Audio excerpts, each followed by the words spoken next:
All right, hey everybody, how you doing? Welcome to the video today. For today's video, what I'm going to be doing is I'm going to be going over the Zippo Hinge from the start to finish. Now I don't have any 30s or anything like that, so I have to start from the 40s, but I'm fine with that.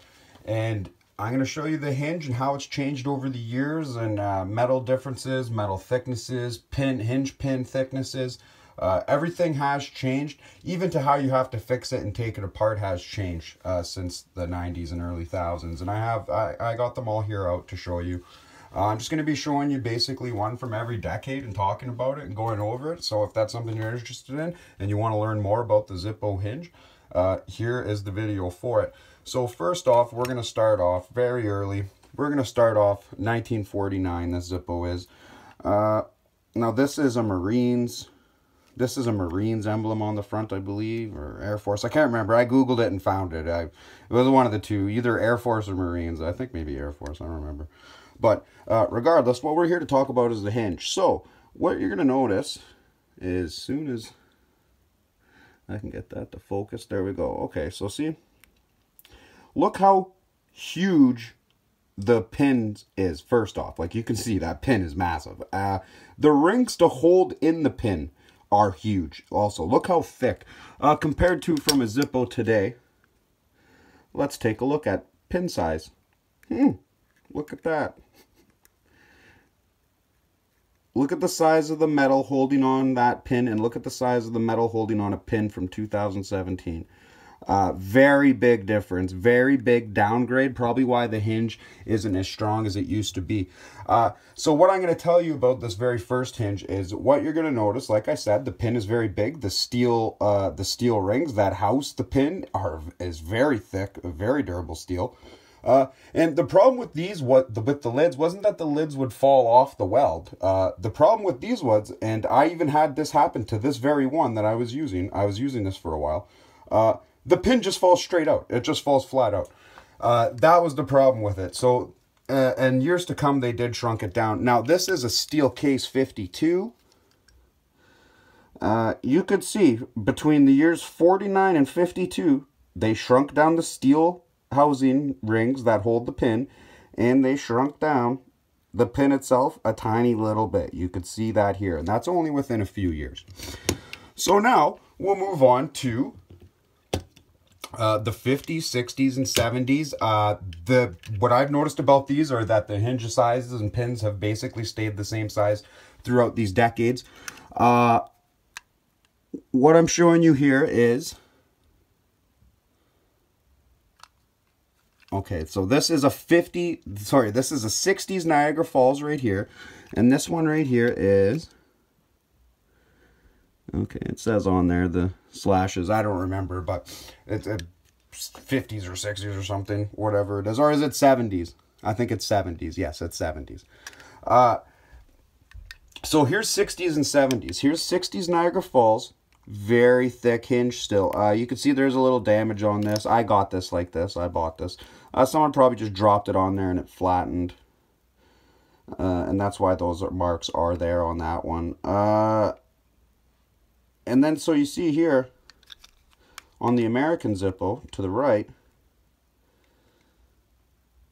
it's pretty the same. Like, you see what I mean? Like, it's pretty the same size and everything. But don't forget, these are made in Niagara Falls, so they probably use slightly different metal or whatever. Maybe they ordered from the same thing. It's really unknown.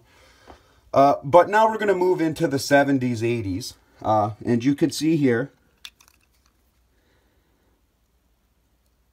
we start shrinking down again. You could see. We start shrinking down in hinge housing size and pin size. And it's not too big of a difference, okay? So now we're going to get into the 80s and 90s. This is an 89. This is a 90s. You could see they have, okay. This one's hard to tell because of this. This might have been a bad example for a 90s. Let me grab a different one here. From the 90s. Let's see here. Where's my 90s? Here we go. Jeremy. The Zippo that says Jeremy. Okay, so let's use this one here as our 90s and 80s comparison.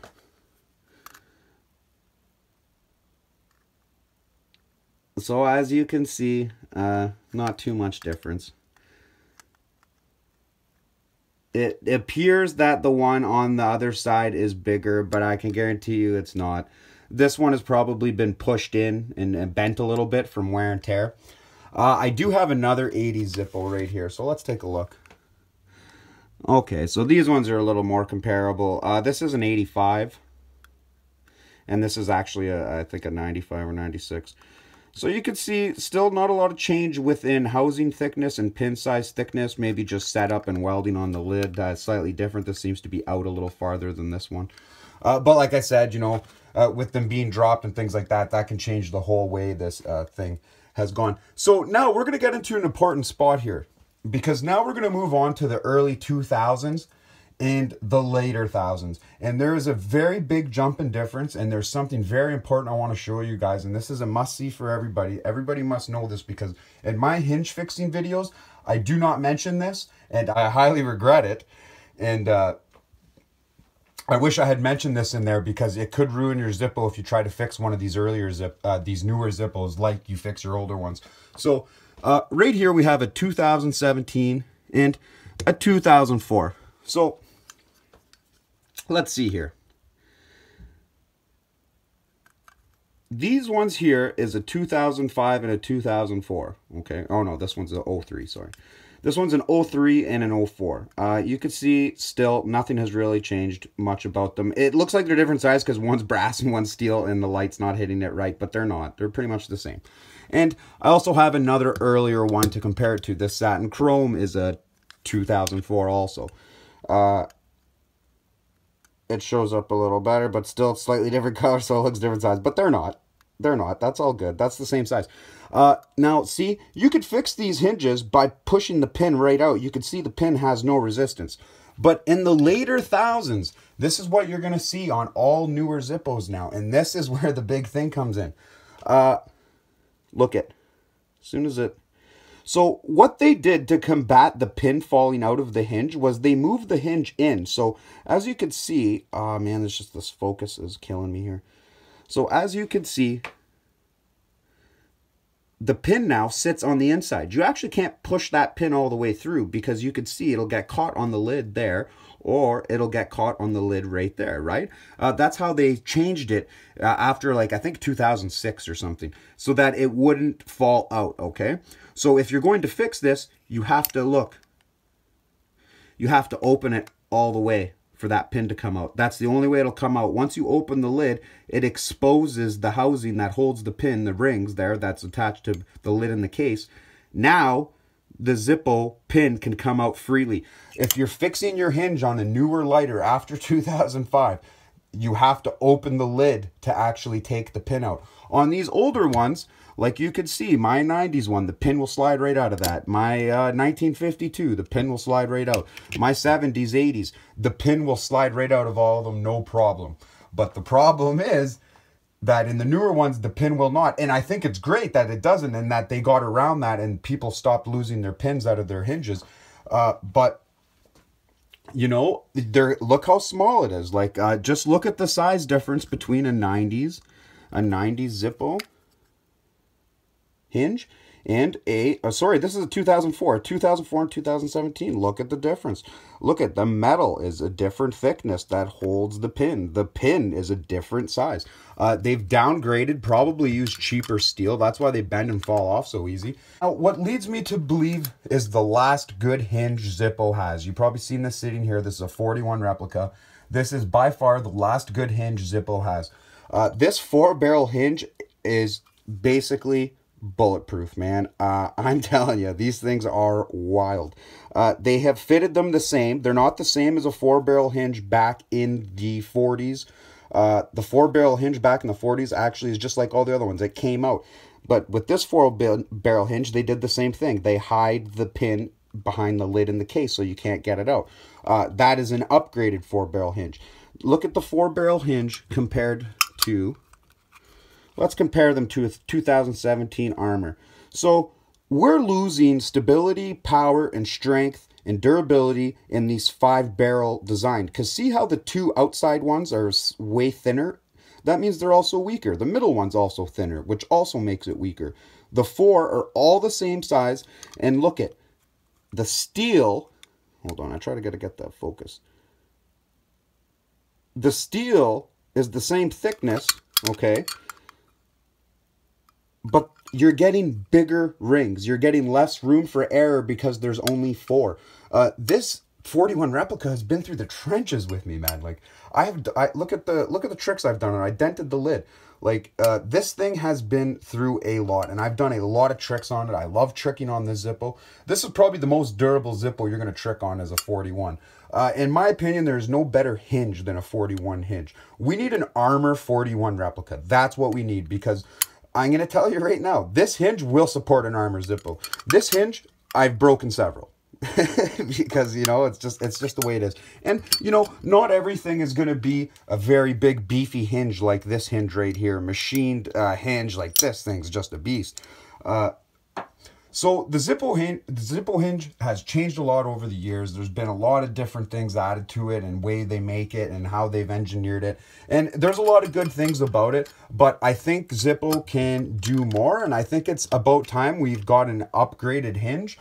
Something new, something better, something more durable. We're going to need that from Zippo. You know, the Zippo, it needs to evolve and do some upgrades. I think they should still always sell the classics. I absolutely love Zippo, and I love the classics. I will never stray away from them. But clearly, they've changed the hinge over the years before. I don't see why they can't now. It is a very weak hinge, like brand new lighters unopened. Look, this Ann Stokes lighter, brand new. Never opened, never used. I just bought it. You've probably seen the unboxing video. Look at the play on that lid. Look at the play on that lid. You know, that's a brand new Zippo. So, I can get you an unstruck Zippo from the 70s. And watch this. The lid doesn't even open all the way. It's so tight. This is how Zippo used to sell their Zippos. Look, it doesn't even open all the way. It's so tight. There is, look, no wiggle room at all. Zippo, I love you, but you got to do better. You have to do something. You have to come out with a better hinge. You have to do something. You guys have been downgrading since the 40s on your hinge. Like, your hinge used to be unbreakable, it seems. Now, something's got to change, guys. So everyone, email Zippo. Maybe tell them, hey, maybe we'd like a new hinge. Maybe we'd like an Armor 41. Something. Something's got to be done. So thanks for tuning in, guys. I hope you guys found this video interesting. If there's anything you want to know or add to or comment, please, I don't know everything, please add in the comments. If you know information I do not know, please don't refrain, add it in the comments. It all helps us. We're all trying to gather information on this channel to document it so we have it. So everyone, take care. I'll see you in the next one. Remember to like, share, subscribe. See you in a live stream for exclusive giveaways, and take care.